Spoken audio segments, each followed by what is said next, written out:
and we are officially on to Feast Week. Folks, welcome back to the channel. Today is November 24th, and we've got our daily college basketball best bets. Feast Week is today. My definition of Feast Week starts today, and my goodness, there are games all day long. I mean, we open at 8 o'clock with Toledo and Troy. I'm not going to give a bet for that game, but there are games all day long, and for now, I do have 5 best bets. I'm thinking about going to 10 best bets for Wednesday. I'm thinking about it, because there's going to be so many games. I might just stay at 5, though. I don't know. Regardless, though, 5 best bets for this loaded slate of games today. We're going to have best bets throughout the day. I guess right now I will go over real quickly some games I did not include, but got close to including. So I guess we'll go over a couple real quick. Again, I really like the slate. There's some really good games. The main one that the number one bet that I was going to put in, but decided not to because there were better ones, was Kansas to cover 4.5 against Notre Dame. I know Darren Peterson's not playing. I still believe the Jayhawks are going to run right through Notre Dame. I don't even know why Notre Dame got invited to the Players Era Festival, whatever they call it. That is the number one bet that I did not get to include in the video because I just didn't have room for it. That's the main one. I don't mind FAU covering against Loyola Marymount. I think FAU probably wins that game. It's in Florida. The other one as well, I think UCSD probably loses. I like UC San Diego. I think Temple beats them. So those are the 3 other bets I was considering today, but those are not official best bets. Our official best bets start right now. Folks, again, hit that subscribe button down below for more later today. Daily NBA best bets. College football predictions for week number 14 later today at 4. It is the final college football regular season week, and this video is probably going to be around 5 hours. And I have to record it after these 2. Yeah, it's going to be a lot. Wow. Okay. Can't believe I'm doing it. Okay, on now to the first of our 5 best bets, and yes, we've got a loaded week. We've got the Player Era Festival thing. We've got, the Maui Invitational, which is just, it's been nerfed. We're not starting with any of that. No. We are starting in the Virgin Islands for the U.S. Virgin Islands Paradise Jam for the UMass Minutemen. I was going to say UAss, that's not football. The UMass Minutemen and the Oregon State Beavers. Give me the Beavs. That's how we're starting the video with the Oregon State Beavers. I think Oregon State's going to beat UMass. But again, we are in the Paradise Jam. Both these 2 teams have already played in this. Oregon State played Iona, lost by 7 points in their last game. UMass lost to Green Bay. And also, they're both 0-2. This is the very last round. If I'm not mistaken, this is the very last round of the Paradise Jam, and these are the 2 worst teams in the Paradise Jam. Somehow, Green Bay has found themselves in the 3-4 matchup, right? I believe it's 3-4. And yet, here comes Oregon State. No, they've been the 5-6. Regardless, Oregon State and UMass is bottom of the barrel here in the Virgin Island, the Virgin Jam. Virgin Island Jam. Get that right. Yeah, I'm taking Oregon State. No way Oregon State loses 3 in a row here. No shot. I know they're not playing good basketball. I understand they lost to Evansville. They took Iona to overtime. They got close in that game. They are so much better than the last place team in this tourney. And maybe that's just, they're 1 game better than the worst team in the tournament. Maybe they're the second to worst team in the tournament. I don't care. They're not getting last in this thing. I can't officially guarantee it, but I can really push that side. I really think Oregon State's going to win. Early morning game. I don't even know if this is broadcasted because there's so many games on today. I don't know if Oregon State and UMass made a broadcast. Hopefully it's on E+ because it's not on cable television. I'm still going with the Beavs, though. Again, Oregon State has lost 3 straight games. We took them to cover at Eugene in Oregon last week, and it worked out well for us. Then they went to the Virgin Islands, and they've dropped 2 games, but these 2 games have been very close. Losing a game to Evansville by 4 points, and don't get me wrong, should you beat Evansville? Yes, you should, okay? You're Oregon State, they're Evansville. You should beat the Purple Aces. They didn't. That's fine. And they they lost to Iona. Oregon State's found their most success with their center in Noah Amenhauser, who is huge. He's 7'2", started at Grand Canyon, then was at Coastal Carolina last year, obviously now playing at Oregon State. He was averaging about 5 points per game this season before these last 2 games. I mean, he played 6 minutes against Oregon, played 2 minutes against UIC. He's played 21 and 37 minutes in back-to-back nights, played 37 against Iona, and put up 17 and 20 points and dominated on the glass. It's what you can kind of get away with when you're playing some of these mid-major squads. And obviously, right, well, I guess Oregon State's a mid-major now too right now. But it didn't work out for victories, though. You would think Oregon State would win those games. Unfortunately for them, they did not. Now, the biggest guy on the court for UMass, and assuming Ammenhauser starts, and assuming Ammenhauser is going to get big run, which he has of late, UMass's biggest guy is going to be 6'9", is their best scorer, and Leonardo Biddle's averaging 18 points per game. He's been huge for them. Dropped 21 in the Green Bay game, dropped 14 in the Charleston game. And this is a guy who played at Albertine Christian last season and started his career at Albertine Christian, now here with the Minutemen. I mean, defensively, I think UMass is going to have problems with Ammenhauser. They might put Daniel Hankins-Sanford on him. Sanford's a 6'8" forward, played at South Carolina, then transferred to UMass. He's been at UMass for quite a bit, but these guys are so undersized compared to a huge player in Ammenhauser who should take over this basketball game like he has done in the first two games of this tourney or this invitational for the Beavs. Josiah Lake, we talked about Lake before. He's the best player on the court for them. Most of the time, he's their best scorer. They looked at him quite a bit. He'll still drop 15-ish points per night, but again, the emergence of Ammenhauser has been huge for them. Isaiah C. also can score. He played 40 minutes and scored 18 points against Iona. Those are your guys for the Beavers. I mean, I just think they're better than UMass. UMass prior to this tourney as well, lost to Marshall. Barely beat Central Connecticut, who I know has beaten some good teams this year. The Minutemen have been good to us early this season. We took them to cover against Lemoyne. They did it by half a point. I'm going to be going here with the Oregon State Beavers to straight up just win. We get basically even odds for this one, -125 for the Beavers. I think it makes complete sense. Oregon State, I know they're not a premier team this season, just in general and in the West Coast Conference, but they are much better than a team that's losing 3 straight games in this mid-major, invitational jam in the Virgin Islands. They're much better than that. They should be able to beat UMass, and I'd honestly be surprised if they didn't. So give me Oregon State to kick off the day at 9:30 a.m. Beavs money line -125.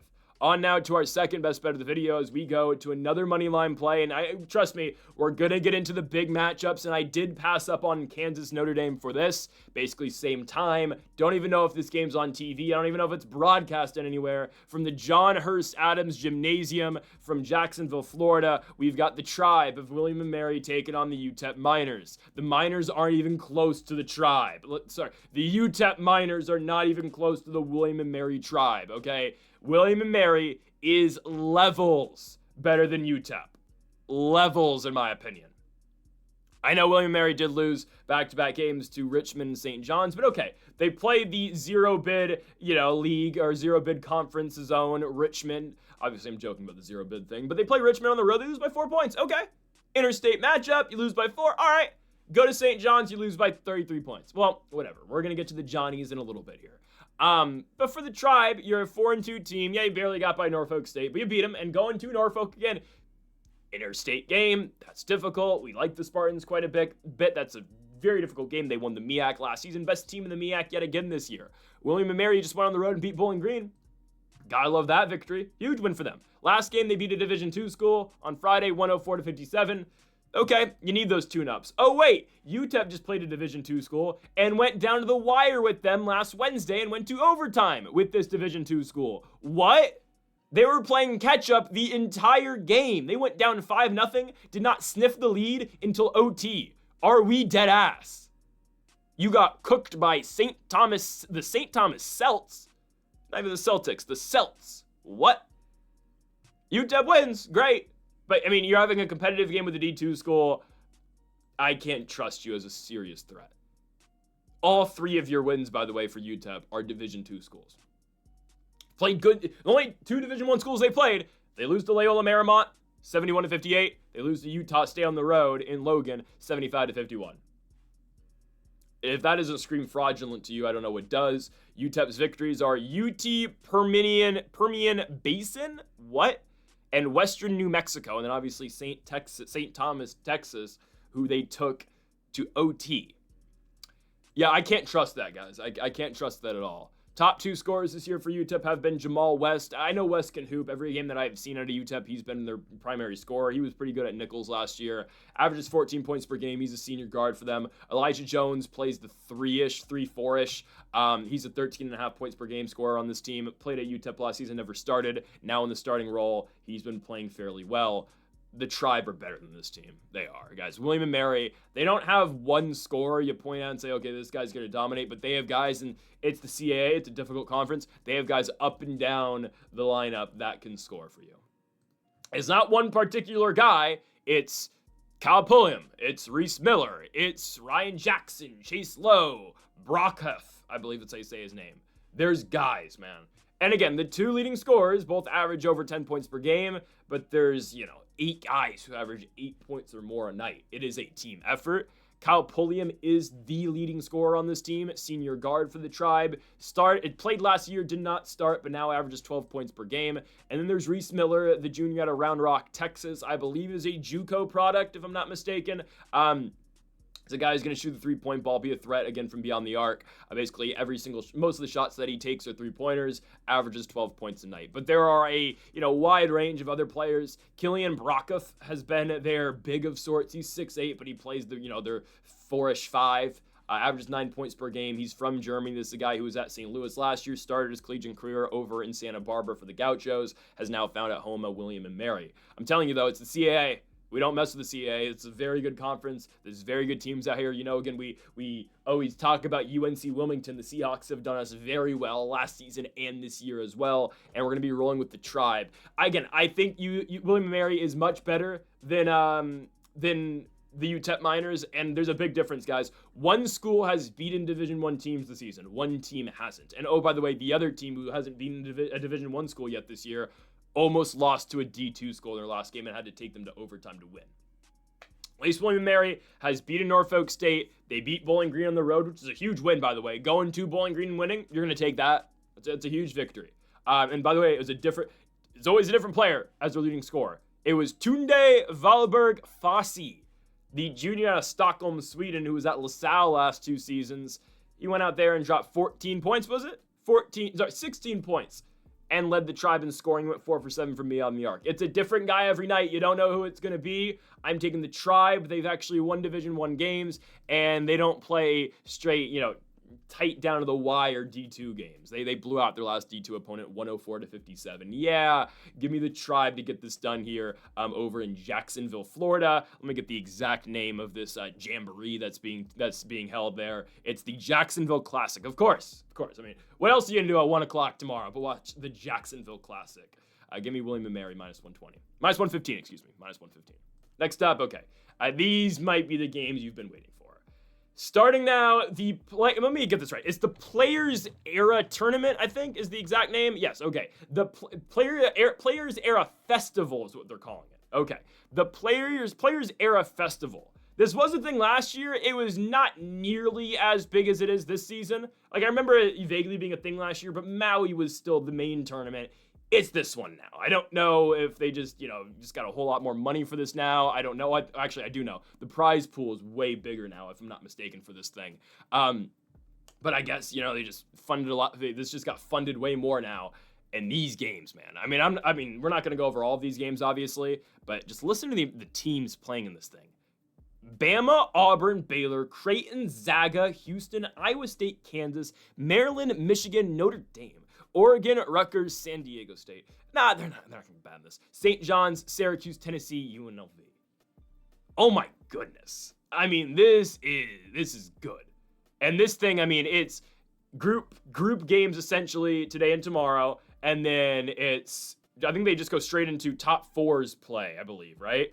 Yeah, top 4 teams play, I think, is it? No. I don't know how it works, man. I think is it top 4 play for the championship and then the 3rd place game? I think they immediately go into that. Oh, we'll see how that works out, but I'm pretty sure it's how that works. This is going to be fun. This is going to be really good. I don't know how some of these tiebreakers are going to work. Potentially, I has to be point differential, right? This is going to be interesting because there's only 2 group stage games, and then you go right into the championship and, consolation side of things. Regardless, though, the first Players Era game we're going to be talking about, there's one more we're going to do at the end of the video, so don't worry, we're going to have another one. Iowa State, St. John's. Now, some teams like Kansas, I don't know how they drew these matchups, but some teams got favorable matchups. I think everyone wanted to come in here and play Notre Dame. That's the way I see it. Notre Dame's not a powerhouse in the ACC. Yes, they play ACC ball, which they should be doing in football too, but that's neither here or there. That's the team. If I came into this thing, I'm like, oh, okay, how do I get Notre Dame? Or how do I get San Diego State? Or how do I get UNLV? Those are the teams. San Diego State just lost to Troy on their own home court to get ready for this thing. What's Michigan going to do to them tonight? How are they going to guard Adai Mara? Just wondering. Not talking about them today, though. Anyways, St. John's, Iowa State. Give me Iowa State. Guys, this is nothing against the Johnnies, nothing against the Red Storm. I think St. John's is a very good team. I think they're going to continue to be a very good team this season.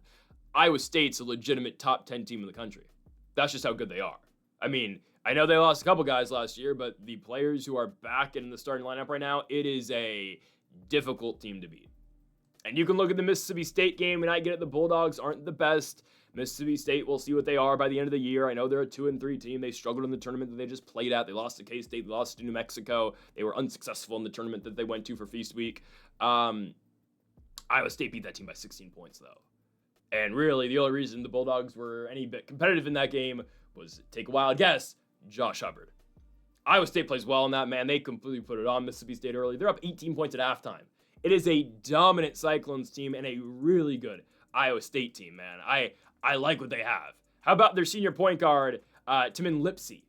Lipsey, averaging 19 points per game this season. He put up 23 in their last game, put up 25, I believe, right in the Mississippi State game. Again, fourth year at Iowa State. He has started every single year for Iowa State. He is an Ames guy, grew up in Ames, now here at Iowa State. He's having a big year. He's had a big collegiate career so far. His senior year, I assume, is going to continue to be really great. How about Joshua Jefferson? They get Jefferson to return for his senior year. Again, started every single game last year, was a St. Mary's guy. If you know anything about the Gales out of Moraga, you know how difficult they are to beat and how good they are. They breed winners over there in St. Mary's. Joshua Jefferson averaging 19 points per game now in his senior year. Oh my goodness. I mean, they're just, it is, you know, it is returning player after returning starter after returning player. And they added as well. I mean, how about Killian Truor, who is Truor? He's French. I was never good at French in school. Regardless, he's a true freshman, I believe, or is he a redshirt? I believe he's a true freshman from France, averaging 10 points per game in the starting lineup. Yeah, he is the next up after Lipsey to be the guy on this team. They bring in Blake Buchanan off of the transfer portal, played at UVA last year, started at UVA at the 5. He's now starting at the 5 here for Iowa State. This is a really good team. And don't get me wrong, St. John's is really good too, but it's a St. John's team that they had to rebuild. They lost a bunch of guys to, graduation, to the NBA draft with RJ Lewis, and you completely changed up the team. And I get it again. I like what St. John's does. Do not get me wrong. I like Pitino quite a bit, but the one game that we've seen them play, they did not play defense.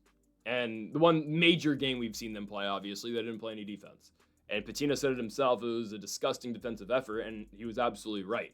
I mean, they're at home, essentially, at the Garden playing Alabama, and you gave up 103 points. And sure, Bama's good. Bama's in this tournament as well. They're taking on Zaga today. That's going to be a great one. I'll say it now, I don't have a best bet for that game because I think I could go either way. I'd lead in Zaga, but I don't want to bet that. There's other games in this tournament, this festival that we will in a second, or a little bit later in the video. But St. John's, I think, against good teams are going to continue to struggle to play defense. Iowa State's a good team. And there's scores, obviously, on St. John's, right? I mean, Zuby's back, obviously, right? The only returning starter from last season. He's going to be huge. Obviously, he's going to continue to be huge for this team. They got Uzziah Sellers from Stanford. We'll see. I'm still, we'll see how he does in this thing. I'm not sold yet. I think Uzziah Sellers can be good. I don't know how great he's going to continue to be or going to be in this tournament. I think Bryce Hopkins is really good. That was a very good transfer for them out of Providence last year, staying in the Big East. Didn't play much last season, obviously, but he's been a college basketball player for quite a bit. There's experience there. The better lineup and the better roster, in my opinion, is Iowa State. And I've seen St. John's play a game like this before against Bama, who is another team in this tournament, who I would say Iowa State, I don't know if they're better than Bama, but they're right there. I'm taking the Cyclones. Taking Iowa State. I believe St. John's is going to have trouble playing defense against this team, and that was something that they were built on last year in spots. They were good defensively last year for the most part. They're not this year. And I think Iowa State gets them in this one. Give me with the Cyclones, minus 135 here in Vegas to beat the St. John's Red Storm. On now to our fourth best bet of the video. We move to another big game, again in the Players Era Festival. I don't know why. I think in the back of my mind, I don't know why I thought I had another mid-major game. No, it's all Players Era from here on out. Oregon versus Auburn. Give me the Tigers minus 4.5. Minus 4, actually, we're sitting at right now. Might go to 4.5. Taking the Tigers minus 4. I'm telling you now, Auburn is levels better than Oregon. Levels better than this team. Auburn played Houston, who may right now be the best team in college basketball.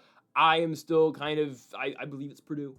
Just saying, I believe Purdue's the best team in the country right now. But, I'm not going to, think you're stupid if you think it's Houston. Houston's great, obviously. I think they are currently ranked second still, right? Yeah, they are. But obviously, Purdue's seen a lot of success. Obviously, just played very well in their tournament in the Bahamas. Auburn lost to Houston by 1 point. They lost to Houston by 1 point earlier in the year. And every single other game they've won. I get it. They have not played another power conference team. They beat Bethune-Cookman, where they did only beat Bethune-Cookman by 5 points. But they made up for it in the win over Houston, or the loss to Houston. Okay, we can, say, okay, you're a credible team. We can rely on you. I'm going to forget that the Bethune-Cookman game happened. They beat Merrimack by 40 points. They beat Wofford by 30 points. Again, the Houston game was competitive, and they just beat Jackson State by a million points. Okay. Auburn's going to be fine, right? They played Houston, neutral site game, or was it neutral site? No, it was in Alabama. It wasn't not at Auburn though. It was a game in Alabama. Regardless though, Auburn plays Houston really tight. You know that they're led by Keyshawn Hall, former UCF forward, now here at Auburn. I mean, we saw the potential from Keyshawn Hall last year. Was a junior, was really great at George Mason, obviously kind of outgrew George Mason in the A-10, so then had to go to UCF and play in the Big 12. Was really good at UCF last year. UCF, though, wasn't good enough for him. Let's just say it how it is. He goes to the SEC. He's been great this year. I mean, can I say, I don't know, he doesn't play entirely like Colin Murray-Boyles, but like the impact he has on this team is like the impact Colin Murray-Boyles had last year in South Carolina. Obviously, this Auburn team is much better than the surrounding pieces CMB had last year with the Gamecocks, but Keyshawn Hall, man, this year averaging 23.5 points and 11 boards. It is absurd what he is doing right now. It is big night after big night after big night. He's dropped 20 points in every single game he's played so far this season. Did not play the Jackson State game, but if I'm not mistaken, Keyshawn Hall is playing this game, if I'm not mistaken. He is traveling, and I believe he's playing. I think. That's the belief, at least. That's what I've seen. He got injured in the Houston game, did not play the Jackson State game. Everything that I'm seeing is that he should be playing. He would not be going to Vegas if he was not playing and if they didn't think he was close. So I remember after the Houston game, it wasn't that bad. I'm pretty sure he's playing. We're looking at questionable now. Okay, I thought he was playing. That doesn't really matter. I still think, okay, Auburn's way better than Oregon. If Keyshawn Hall plays, great. If not, it's not like Auburn sucks. Auburn's got really good guys. And I didn't even get to the point of the video where I'm going to crap all over Oregon. I think Oregon's horrible. I really think so. There's only so far Jackson Shellstad can get you. And yeah, Nate Biddle beats up on, teams that don't have centers at the mid-major level, obviously, when Oregon plays mid-major teams and they're playing Oregon State. And oh no, nobody can guard the 7-foot dude who looks like he's 28 years old. Like, when you play an actual, team, an SEC team, that doesn't fly anymore. It's a whole different game against an actual school and an SEC school at that.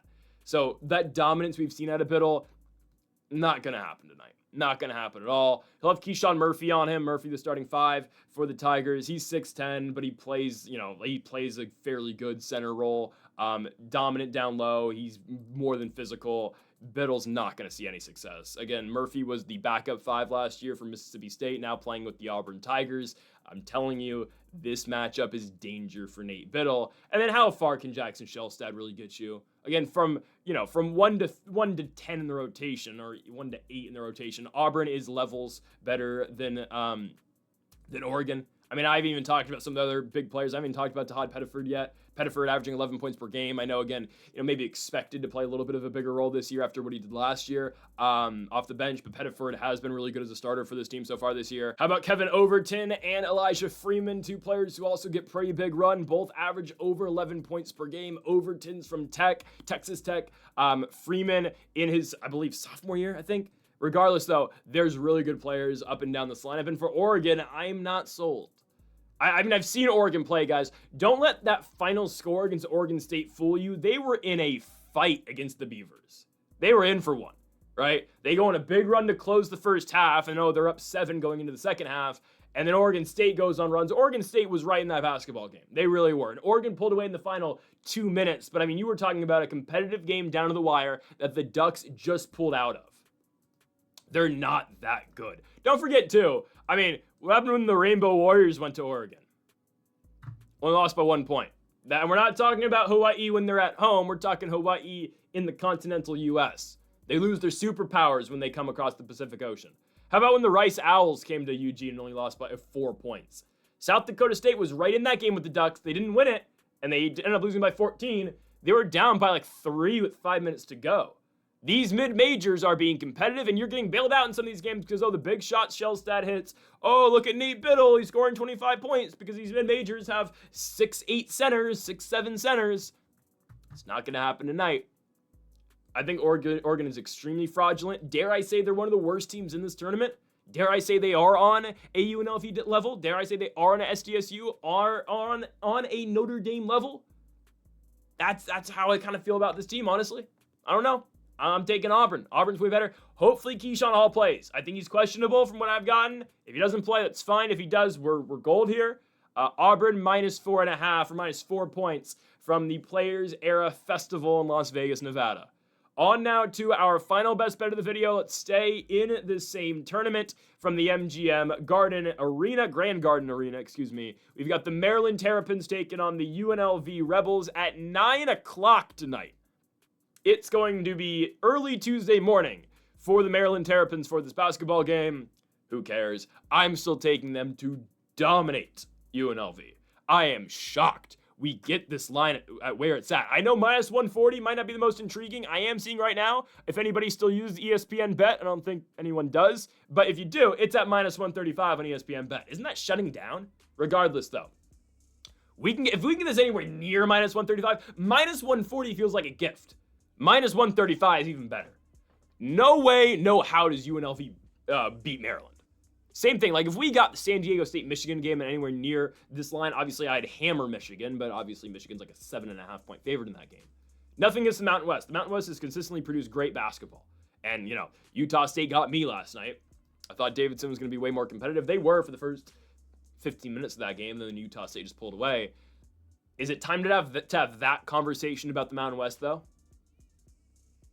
A 2-bid conference maybe this year? Dare I say, a 1-bid conference? Because these teams are supposed to be good, have not shown up this year. And I'm talking about SDSU. I'm talking about UNLV. I'm talking about Nevada, who's usually been pretty solid. They lost at Santa Clara, then lost at home to UC Davis. You added Grand Canyon, great. Well, they're not playing in the WAC anymore. So they're not going to be that dominant. And they lost to Youngstown State in their own home court. The New Mexico Lobos lost Patino Jr., they lost Donovan Dent. They lost a bunch of guys. Half their guys went to Xavier. Half their guys went elsewhere. They lost again for the second straight year to New Mexico State. They got blown out playing Nebraska. I know they beat Mississippi State, so maybe New Mexico's still, competent. Who's good right now in the Mountain West other than Utah State? And Utah State has not been tested yet. Wait till they get tested. We may be looking at a 1 or 2 bid Mountain West this year, which is crazy. Goes to my point, though. I don't think UNLV is good at all.